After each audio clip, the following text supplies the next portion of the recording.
ว่าคนเฮานี่เกิดมาต้องมีแม่โยมเอ้ยคันบ่มีแม่แท้สั่งสิได้เกิดมาคุณแม่มีดนฟ้านักเดือนนอกผู้ผาบ่อาจเอาหยังมา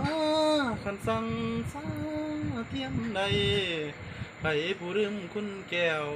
มันลาผู้เป็นแม่ตกนรกเพียงแค่ข้าวนาว่าแน่นอนยังมาตบเลยดื่มได้ดื่มเลย นิ่มเลยนะ เอ้ย สุดยอดกุด ไล่รับความเดือดร้อนหอนหิงบ่มีหายตกอวายอเวจีแม่นบ่มีทางแน่มั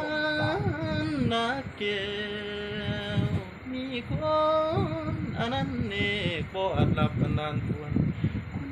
แก้วแม่คิง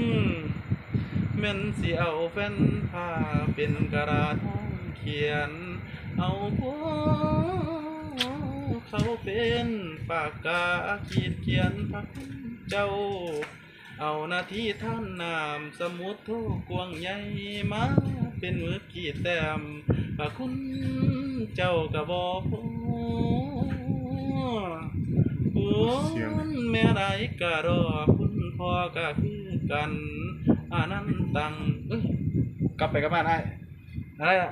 ลืมละ